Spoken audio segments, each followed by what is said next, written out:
NFC, AFC Championship games over the weekend.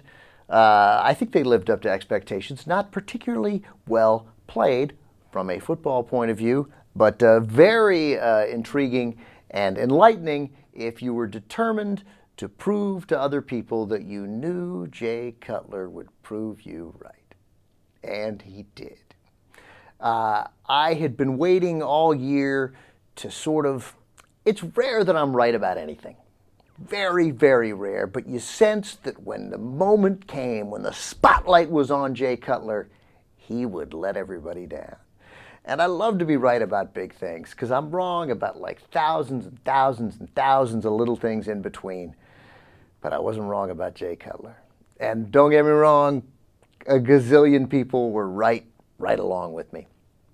So, I don't know, what was it, late second quarter, JR? Is that more or less when we were exposed to the reality of Jay Cutler? When it started or when he was done? When he was done. When he decided to check out. He was done in the third quarter. Right, but he first took a little, we noticed him sort of, he left before the end of the first half, but I think Green Bay had the ball. And then he came back to start the third quarter and then checked out. But we knew there was trouble in the third quarter. And then it turned out, of course, it was severe. And then Todd Collins came in, and then we were left with Caleb Haney. There's so many things that I like about this story. Caleb Haney, by the way, his quote today, Caleb Haney today said about Jay Cutler, Caleb Haney, the third-string quarterback who ended up playing pretty well. Caleb Haney said about Cutler, he's limping around today, and he feels bad we lost. Well, he feels bad we lost. Well, it's a ringing endorsement of his injury.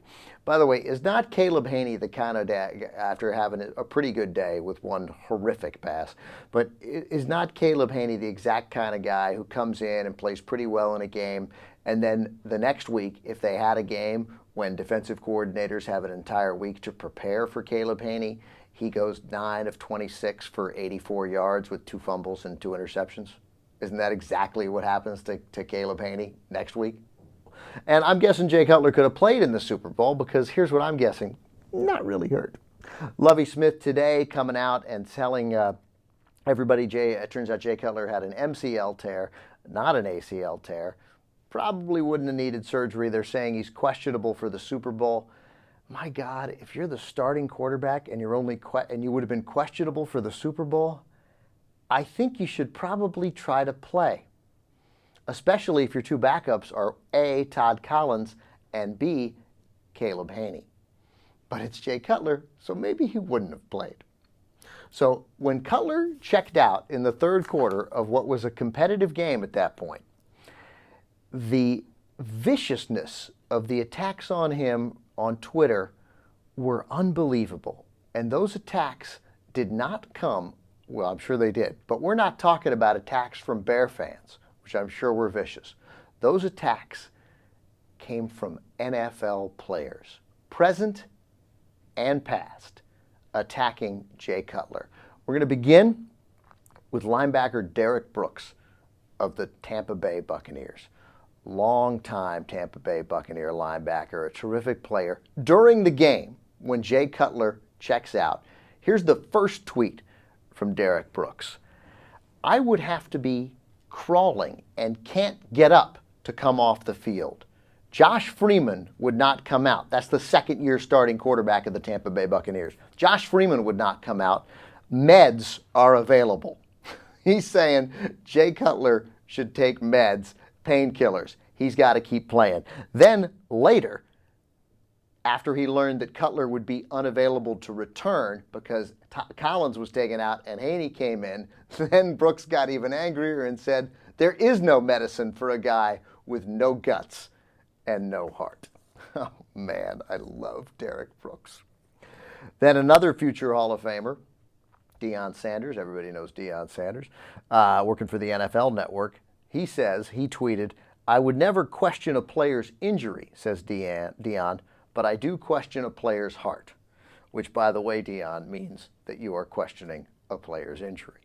But we'll keep going, just to prove my point. Darnell Dockett is a linebacker for the Arizona Cardinals. Of all these people we're going to tell you, he's the only guy who's Well, some of these guys have actually, a couple of these guys have not gone to a Super Bowl, so I apologize, including, but Derek Brooks, who will unquestionably go to the Hall of Fame. Deion Sanders going to go to the Hall of Fame. Darnell Dockett, defensive lineman, not a linebacker for the Arizona Cardinals.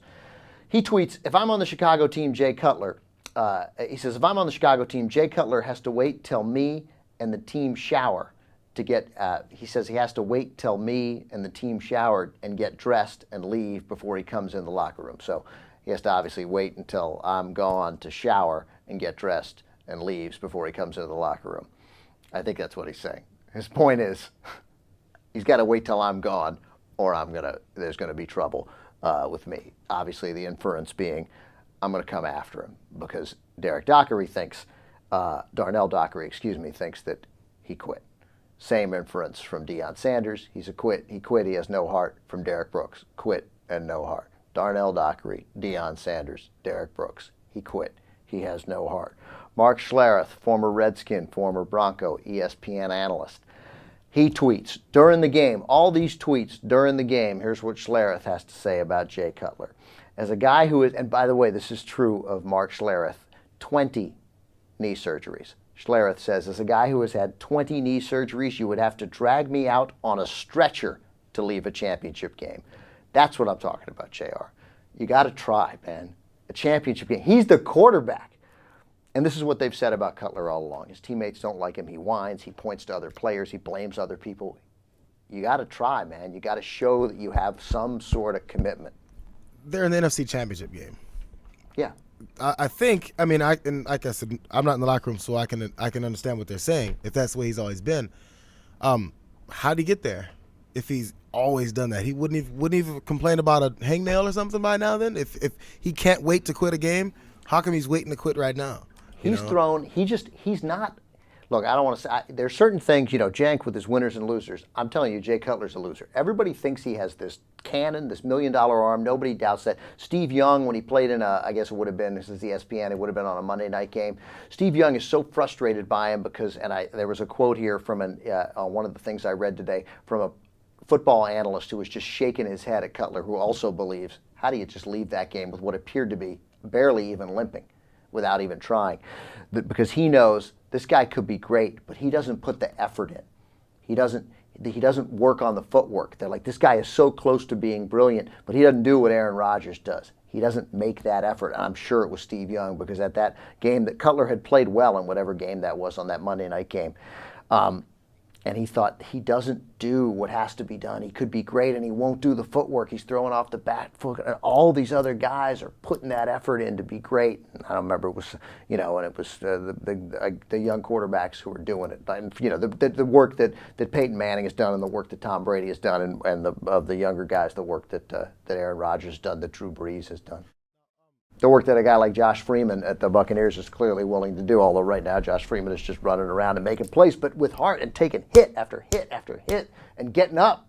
Last tweet, Maurice Jones-Drew, Bruin, and a tough, even JR's got to acknowledge this, he's a tough bastard, Maurice Jones-Drew. He tweets in the middle of the game, all I'm saying, he says, is that he can finish the game on a hurt knee. I played the whole season on one. Now, what you got to acknowledge, JR, is that here are 6 tweets from players. You know that players don't call out other players in the middle of a game. Like, it's got to be something that they know about this guy that caused them to do this in the middle of a game, because that's unusual, right? It is. And when it was posed to Urlacher after the game, and he didn't, of course, he didn't know about it, and he was upset about that. Urlacher, and at least I'm pleased, his teammates backed him up. They did, although that quote today from Caleb Haney, like, yeah, he's limping around. He feels bad we lost. I mean, it's like, but Urlacher said, hey, he's hurt. He's always been there with us. I can't imagine, and I'm pleased to see Urlacher said that, but I wouldn't imagine anything less from Urlacher or from his teammates. But I can't imagine that they weren't miffed, that he didn't come out and really give it more of a serious effort. I mean, Todd Collins, man, they took Todd Collins. Todd Collins couldn't get the ball 12 years downfield. Short-armed, everything. I mean, he's 122 years old. It's not his fault. He shouldn't have been backing up anybody in the NFL. Yeah, and Caleb Haney thrown 3 passes. No, this is the thing. The players, of course, I can respect that. There's a mentality. These guys played. They currently play. All that stuff. what kind of bothered me was when they pulled the LeBron treatment on him, and now they're burning jerseys, and all that stuff, which is ridiculous. Because I don't know, I watched the whole game. The Bears had no chance until he was out of the game, and then Caleb Henney got a chance after Todd Collins realized that he can't throw the ball 5 yards down the field because his arm had some kind of problem. Look, they had a chance all of a sudden. I waited all year, as I said, hardly the only one, and a lot of the people who I read, like Bill Simmons at ESPN, the sports guy, a lot of us waited all year to put mythical wagers on Jay Cutler in an important game. All year. And it didn't count last week because, hey, look, I'm Jay Cutler. I beat the worst team ever to make the playoffs, right? But, Caleb, they've thrown 3 passes. It's just, there's a significant lack of commitment there by Cutler that I think everybody saw it. I think even you saw it. You're playing a little devil's advocate, but I'm not even buying it. I don't think you have it in you. I mean, just look at the numbers. Cutler was 6 of 14 for 80 yards and a pick. Haney was 13 of 20 for 153, a touchdown and 2 picks. And that last one, it was desperation. He threw the ball up. Come on. Well, it was desperation. It was fourth down. I mean, it was fourth down. I know, but he had to throw the ball downfield. Yeah. But, I mean, and he gave up that was a rookie mistake. Touchdown. Yeah, that was the one that was directly. I mean, come on. Yeah, but you weren't going to win the game with Caleb Haney, and the Packers let up on that other touchdown drive. No, I got it. Cutler wasn't playing well, but he's got a big arm. He's the guy. He's their quarterback. He his success. We'd all been waiting. What I was getting at, we'd all been waiting for that one game where it mattered for Jay Cutler to come through for us, and he did. And then he augmented it even more than we could possibly have imagined. I mean, I didn't think he'd quit in the middle of the game. I knew he'd throw some horrible interceptions. I knew he wouldn't make a play. I knew that when Devin Hester was open, he would miss him by 4 yards twice. I knew that he would miss open receivers in a way that the bottom rung of NFL starting quarterbacks hit when it mattered. I knew it, and other people knew it. But I didn't think halfway through the game he'd think, my knee hurts. I don't want to play anymore.